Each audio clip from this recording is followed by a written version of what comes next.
Hi, and welcome to On the Couch, Conversations with Brenda Porter. I invite you to like us, comment below, and subscribe. And of course, to join us as I sit down with various artists to have a conversation. Today's guest is Waverly Lucas.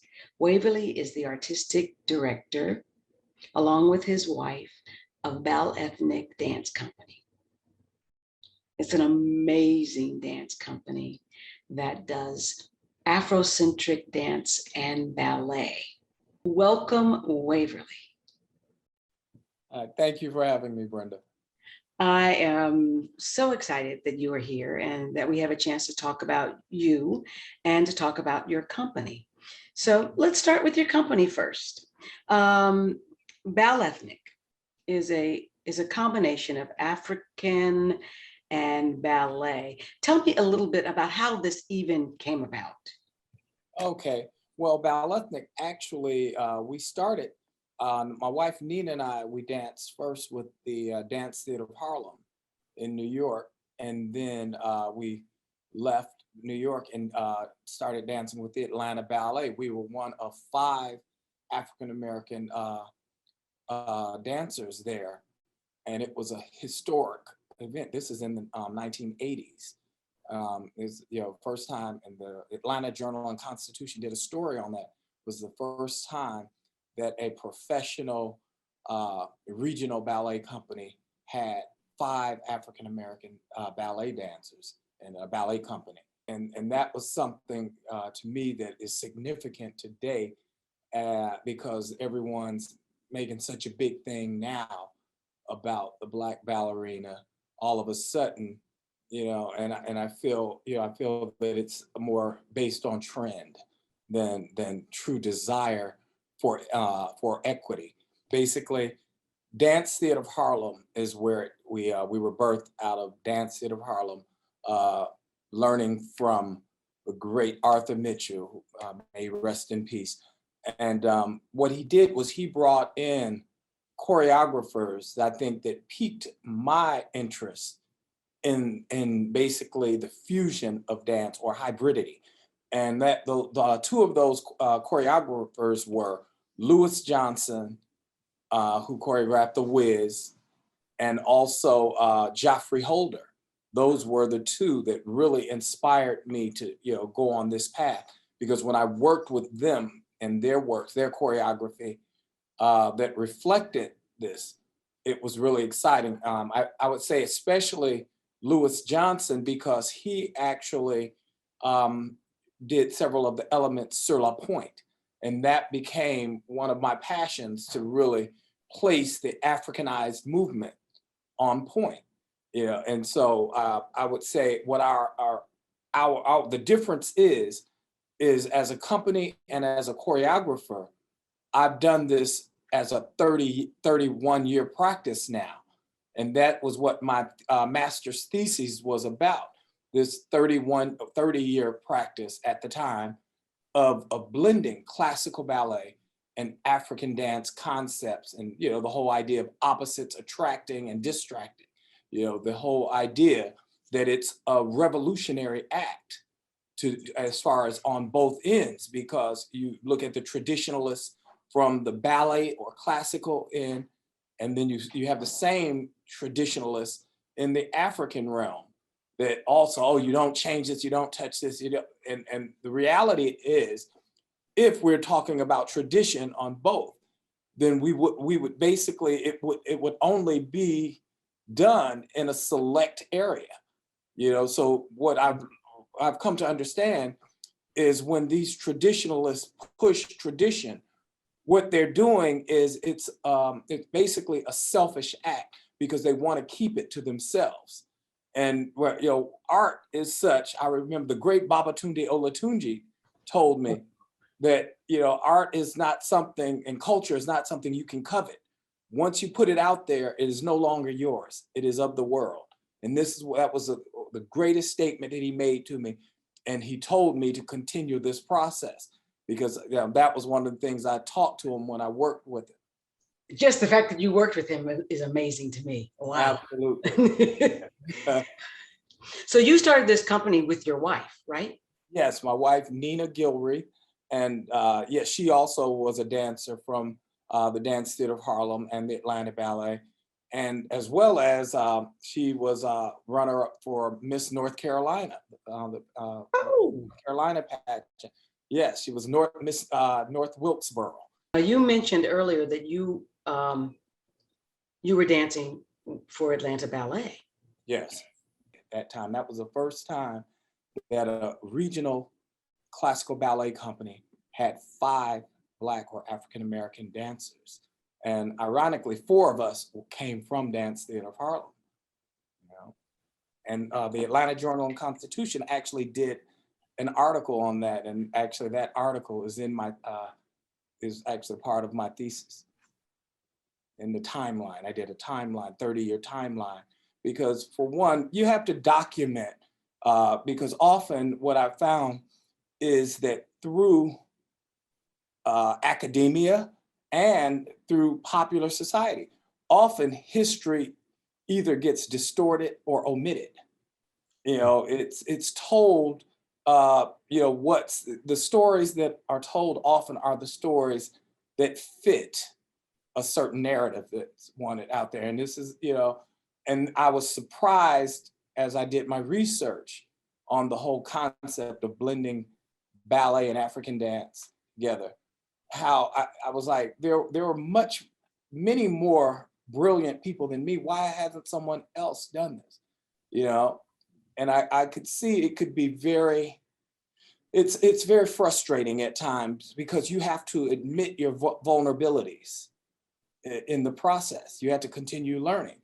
What was important for me was starting off our first concert. You know, I attempted it, and it was a piece called Something Inside So Strong, that blend. And I did not have as much, should I say, I didn't have as much embodiment of the African dance culture and style. And Dr. Pearl Primus coached us for that, for our first concert, Balletnik's first concert in 1990.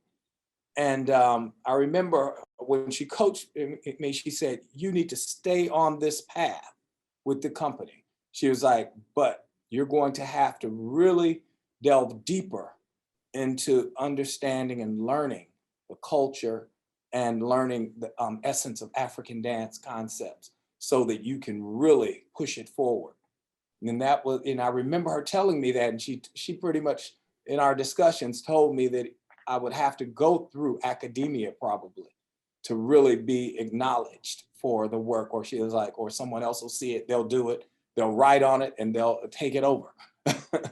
And Wow. yeah, she told me that, and then many years later, at Dr. Catherine Dunham's, I think it was her 93rd birthday celebration at Jacob's Pillow, she also told me the same thing. She said, you are doing what I started and you're actually placing it on point. She was like, but no one will remember if you don't go further with your documentation and through, you know, scholastic, you know, a scholastic journey, she told me, you know. And so, you know, these were, it took me a while to get to that path, but I think eventually I realized this, and my mother always wanted me to do this. So these are the 3 women that led me to do this, you know. Well, of course, my wife also, because she supported it, you know, for me to be in Ireland for a year, you know, that's major. Yeah. Mhm. So you went to Ireland for a year? Yes, yes. I was at the University of Limerick, the Irish World Academy of Music and Dance. And I was studying for my master's in ethnochoreology. And my independent study was the Healing African Drum Circle. You know, so it was fascinating. I really loved it. I learned Irish, you know, dancing. I learned play the baran, you know, which is the Irish drum. I just learned so much there, and you know, working with different cultures, learning flamenco, learning different world dance. You know, it's like Indian dance styles. It's like I was learning Ghanaian songs, dances, and how the culture connects. And of course, COVID kind of stopped everything, so that was how I would have finished my time in Ireland. So that was just recently then. Yes, that was during the heart of the pandemic. You remember initially when Trump was president, and he said, if you didn't get out back into the United States, he gave a deadline, then you would be stuck there. I made it within 24 hours to get back. It was frightening because at the time, basically, you think about it, with the flight, all of the Delta workers had to leave also, from the airline workers and everything, and they were considered essential workers. And so I was in a real strange countdown position. I had someone who worked for Delta, who's a friend of ours, and whose daughter danced with us. She was on the phone the whole time, checking, counting out how many seats, if I was going to be able to get home or not, the whole time. And so it got down to the last couple of seats. And then fortunately, one of the flight attendants or, workers there didn't show up. And so I was able to get their seat, and it was first class. It was wonderful. I was like, oh, this is how it works. But I got back. Interestingly enough, I didn't have my research. A lot of my research was left because at the time, remember, we didn't know that it was going to be a whole year-long, ordeal. Right, it's going to be a few months. And at the time, we thought maybe it was a few weeks until they figure it out. And then, when it kept going on and getting worse, and it became a pandemic, and then the racial strife that was going on with the rioting and everything, it became really a whole global humanistic pandemic on humanity, really, and so at that point, ironically, what happened, I was challenged yet again because the university decided during this time to overhaul their IT system. So all of my connection with the university, with my email and everything, was tied up into that. So all of a sudden, I had no access to any of my material that I had prepared for it. I was going to cite everything. So basically, ultimately, I had to start all over with my thesis. No. And during that time, my first professor, he got COVID. And and I remember him telling me, he's from Sweden. He went back to travel to Sweden. And when I talked to him, he, because I was pretty much one of the older ethno-choreologists. So I think he felt, and the only male, and the others were females and young. And so he probably didn't want to tell them right up, because I'm sure he knew it would take them really, they take it really hard initially. And so he told me, but I'm in this position where they're asking me, about him. And I'm like, okay, in confidence, he's giving me that. I can't say anything, but they're constantly, well, what are we going to do? What, have anybody heard from Matt? And I'm like, I can't say anything. All I could say is I talked to him before I left, but I couldn't talk about and then eventually we got the news because he had gotten so sick that it was near death. And so they had to bring in another, instructor. And so she had to take over the program. And during that time, it was during the worst of the pandemic. It was when, the whole George Floyd thing, the rioting was going on. And so now her guidance in my thesis was more focused on racial, equity, the unrest, all of that telling that story. And so, that came out of my last paper. She saw my last paper that I wrote, and she had to grade it. And so that's where she felt that I should go with my thesis. Of course, that was not where I wanted to go necessarily. Of course, we can't separate that. That's a part of our life, but it is not our total existence. And that was the part that really was frustrating for me, because she was in that moment. And so she just felt that, oh, this is where you have to go with it. And it was really frustrating, because now I'm ignoring all of the work that I wanted to do, that I had established with Matt's, which the focus was more on community, and how Balethnic had created a community which enabled us to be so risky and take on this challenge of doing what others weren't doing. It allowed us to be authentic and innovative, and not worry about, oh, we have to do what's popular. We didn't do that. And this was what we felt made Balethnic successful. Our ability to work with an ecosystem financially, so that each program supported the other. Right. The community supported us, we supported our community. And that's what a lot of people didn't understand, why it was necessary for us to have a community garden, why it was important for us to have our own outdoor stage amphitheater, so that we could hold live events for free for people. They didn't understand that until the pandemic happened. Then all of a sudden, we were looking like geniuses, because we were doing what we were doing pretty much for decades before other people were looking at that as viable. We had already been doing that. And I'm looking at everyone jumping on, and I'm like, wow, this is what we've been doing all along. But like I said, we were doing it for another reason. We weren't doing it to be successful at financially successful.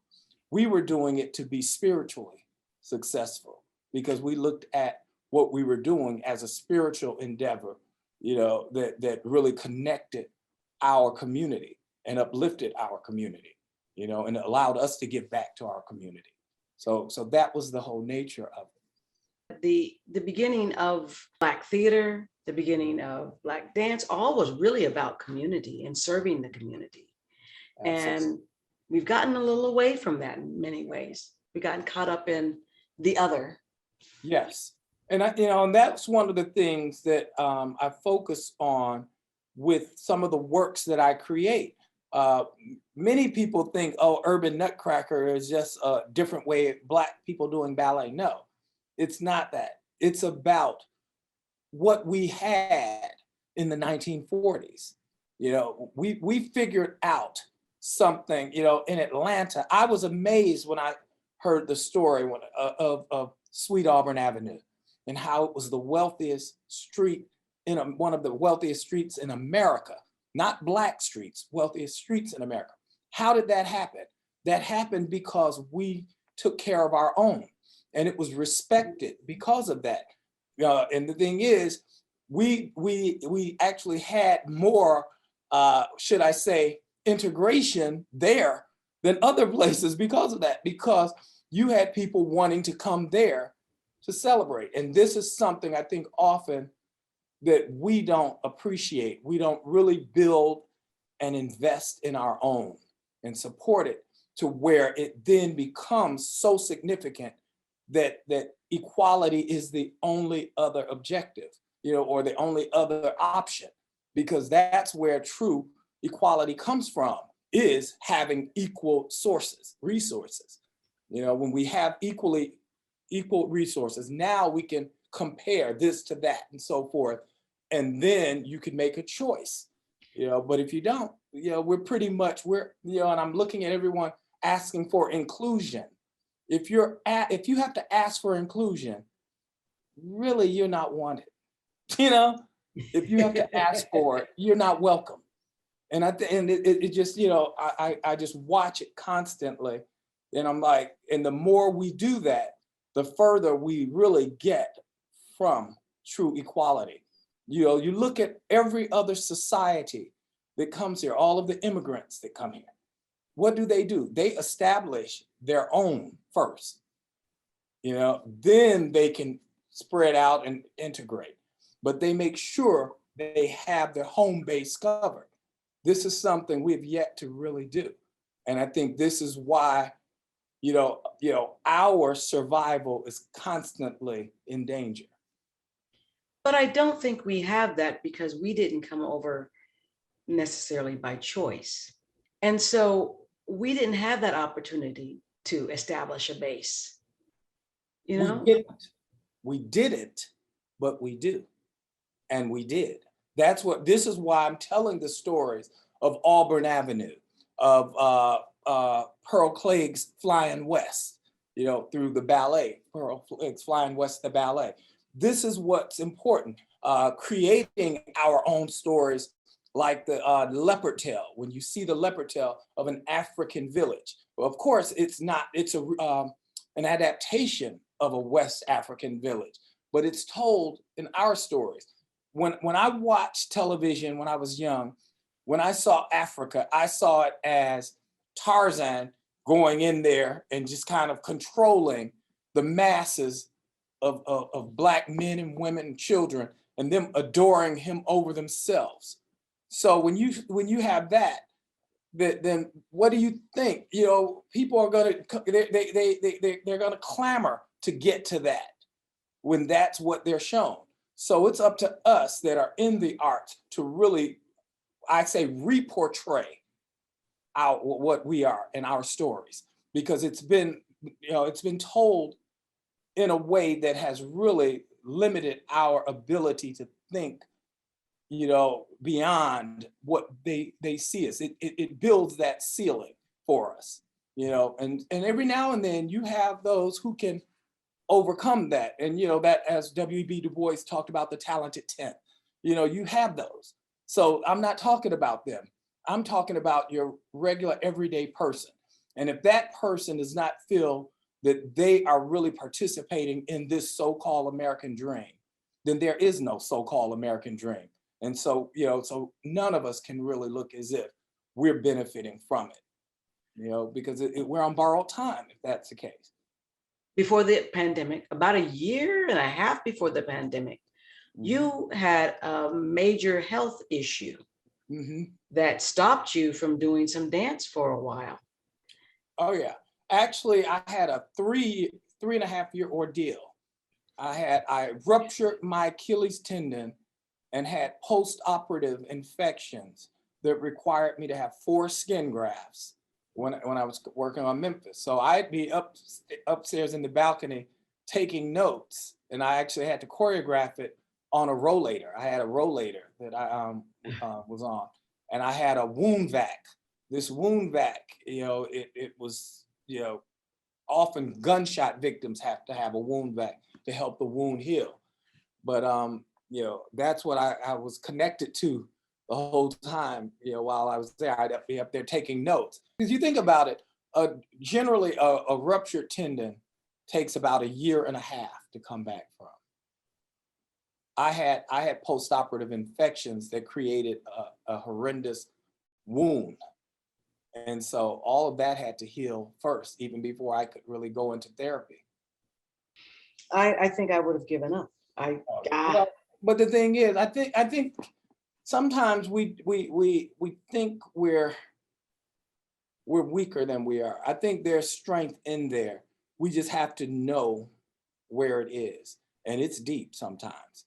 Because I think I hit one of my lowest points at the Aurora Theater. I was on my rollator, kind of walking along, slowly. And I remember this little silver-haired old lady kind of on her cane, stumbled around me. And, almost like, it was like, you're taking too long. My head just dropped down, but then at the same time, all I could do was laugh. Because then I kind of, it was funny enough that it tickled me, because I was like, hold it, she's barely hobbling, getting around me, and I'm I'm taking too much time for her. But that was the, I got that constantly. You become aware of that, and I became aware of that, with my mother, who was an invalid. And I remember when, her talking about that, and how, people don't think about sometimes what they do, how they are with the door. They'll, kind of swing it and let it close on. And so it made me always be conscious of that. I never thought I would need it for myself like that, but then that's all I remembered. And I remembered the strength that my mother showed through that ordeal. So I was like, yeah, I have to press on through this. I have to make sure that, something more comes out of this, that hopefully it inspires someone else. And I felt really good because I was the first recipient of the sports jock man of the, it wasn't man of the year. It was man of something, but it was about basically being able to overcome adversity. And that's one of the awards that I think I was so proud of, because it was Wayne Gandy, who was a former Atlanta Falcon. He does the Sports Jock show. And he's married actually to my cousin, and he saw the ordeal. He saw me before and he saw me after what I was going through. And I'm sure he was just amazed that I was able to kind of keep a, pretty cheerful disposition, because I had to make it work. I had things to do. When I ruptured it, I had just, agreed to choreograph Memphis, so it was like I had to reach into my bag of tricks and figure out how to do it. Fortunately, at Dance Theater of Harlem, I had experienced that same thing, Oh, working at the footsteps of Agnes DeMille. And I remember when we were doing Billy the Kid, what she did was she used stories so that to help us embody how to walk, how to move, how to act, what the mood was. And one of the things, we were exaggerating the walks like cowboys. And she sat us down and she pointed out that, okay, you're on this horse from sun up to sundown. That horse is sweating. Your thighs are wet and chafed. Now, when you finally get off that horse, the last thing you want to do is let your thighs touch when they walk.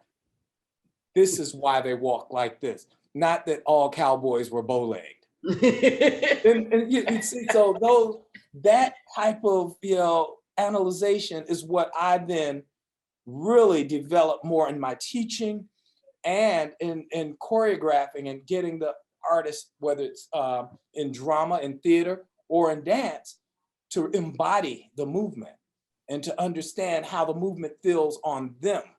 What is it for you? You have to find that for you. And that's what I want with dancers and with actors, because I want them to bring that out. I don't expect them to, oh, you see this dancer, duplicate this. That's cheap. That's easy if you just say that, if that's your standard. No, you have to go deeper than that. And that's where the artistry comes in being able to find something that others can't and don't. and what do you think separates you from other choreographers? What separates me from other choreographers? I think the path that I've taken. I've taken a different path. Most other choreographers, like I said, they really are looking for what I would call fame and fortune. And my whole journey has been about being able to authentically do what I do and what I enjoy doing, that and study that blend of ballet, African dance concept, really being able to study the history of dance and appreciate the greats in dance, being able to, like as Diaghilev did, put together the great dancers, the great people of the theater, the great musicians, put them all together and work, to be able to work in that manner. That's what excites me, when I'm able to work with other artists and just be a part of something, jump on here, be a part of this. And I think right now we're really dealing with a time where people are desperately trying to, just be stars. They want, they're star stricken. And for me, it's like, this is where you're having a lot of people, young people with the mental situations, trying to deal with that, because the expectation but that expectation often is in their minds. They're thinking that that's what matters. You don't matter if you're not thought of, if your name is not coming up all the time.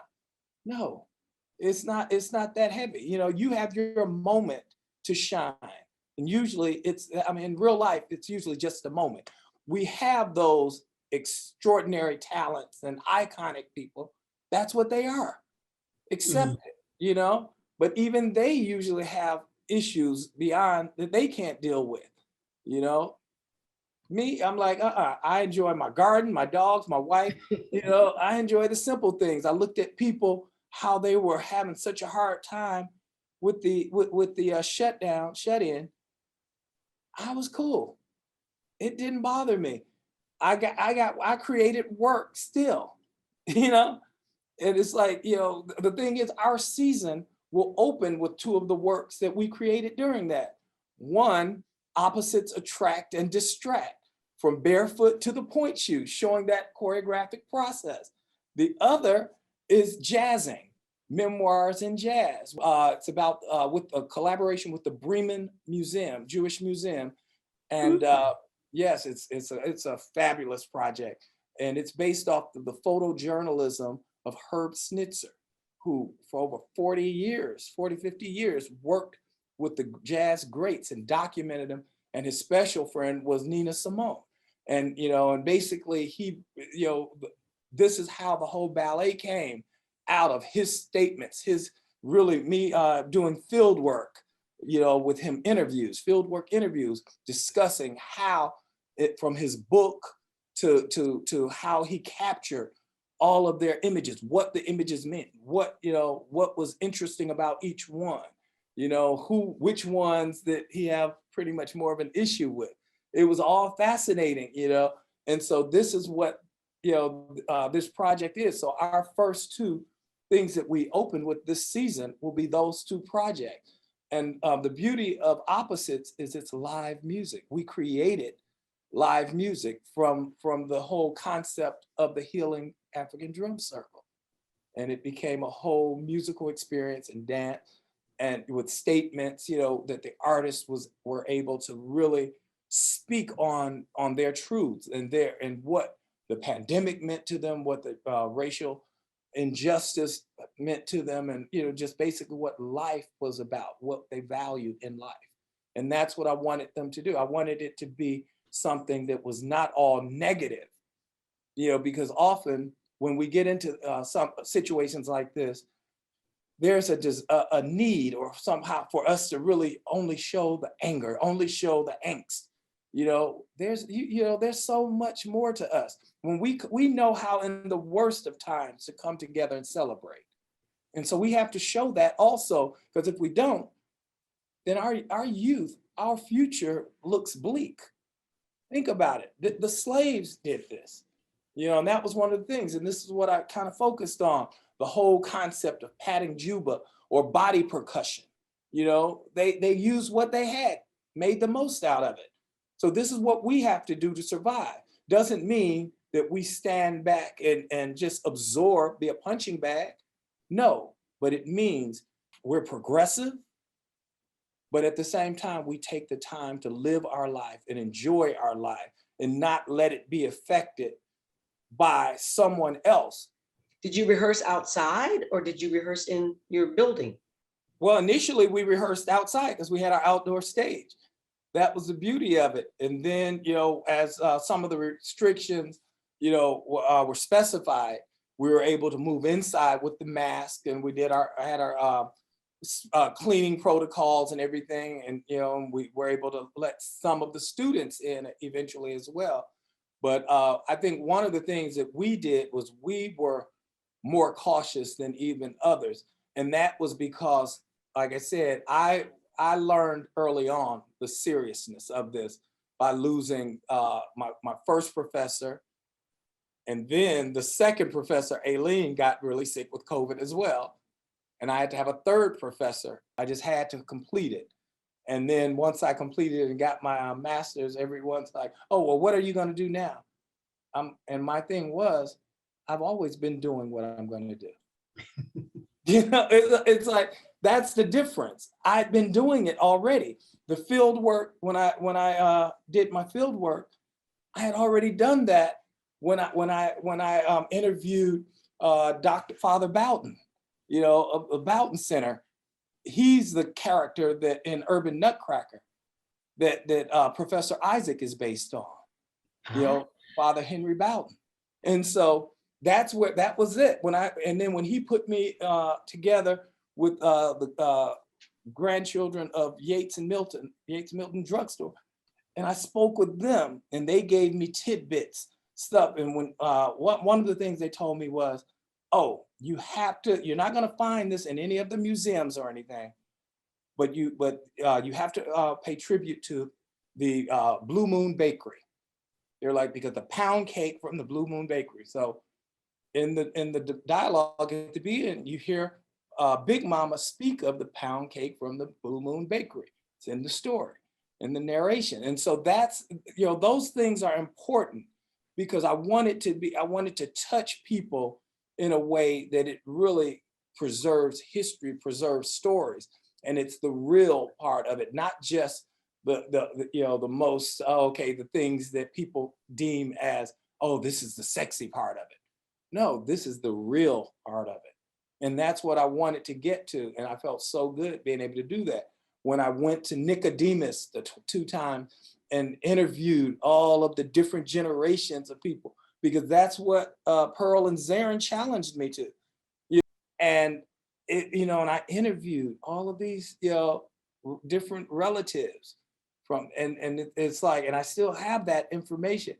I remember Catherine Bates, who's over the Nicodemus Historical Society. She just sitting down with her, spending time with her, bringing her back to Atlanta when they saw it. And one of the things that really was so captivating was when she saw the documentation of one of her brother, who was one of the Buffalo soldiers that was riding on the horse. That was the last that they had seen him. He died. And when her family saw him in that, they all just came and they hugged me, and they just, they're like, that was so powerful. We loved seeing him like that, because I was able to capture that and put that on stage into the ballet that's telling their history, and telling it authentically the way they wanted it. Because initially I had an idea that, you think about the West. Okay, I can't wait till I do the saloon scene, because that, that's what usually is the, Right. Okay, that's a showstopper. She said, look, you've walked around these grounds. Do you see any saloons? She was like, no, there's a purpose. There's a reason. We did this on purpose. There was about family, community, churches, schools. One of the first Black attorneys was from there. One of the first Black dentists. It's like, and then the family of Gail Sayers. You remember Gail Sayers, football, Chicago Bulls, Hall of Famer? Yeah, that's where he came from. In this process, I learned so much more.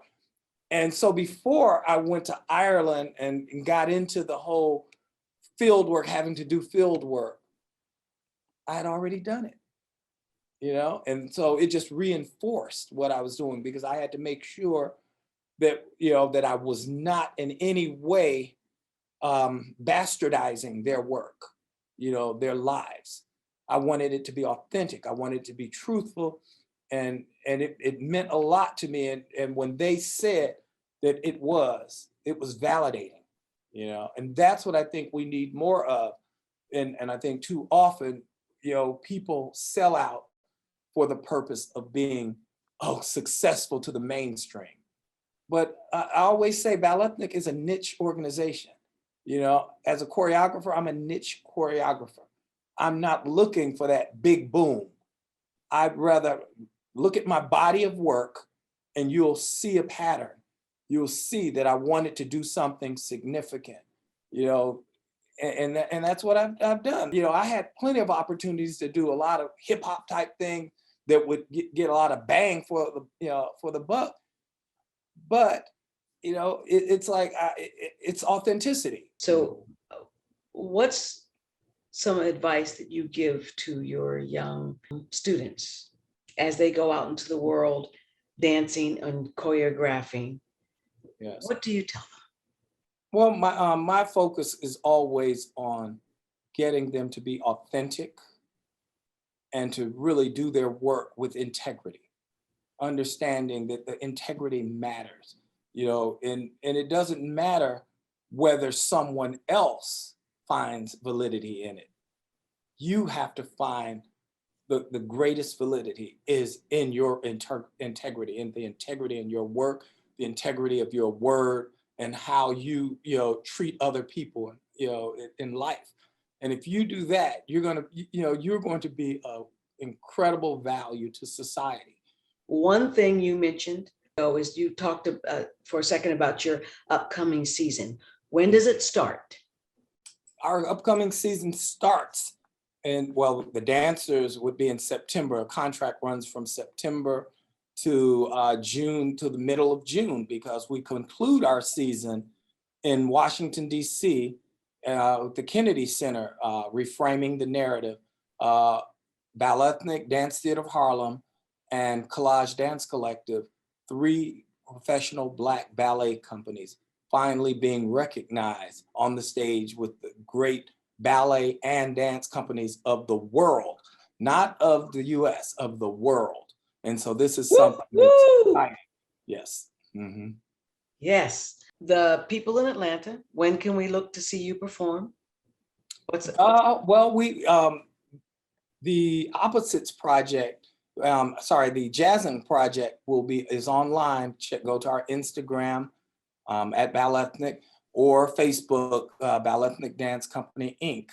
And you'll see the link and everything for that. It's Jazzing, Memoirs in Jazz, with our collaboration with the Bremen Jewish Museum. Well, I really, really appreciate your taking the time today. If you've been watching today, thank you. And please join us next time when we will have another exciting conversation. And meanwhile, please just keep the conversations going. Let's have a heart-to-heart. Let's have a conversation. Let's have a heart-to-heart. Let's have a consultation. Let's have a heart-to-heart. Let's have a conversation. Let's have a heart-to-heart. Let's have a conversation. On the couch.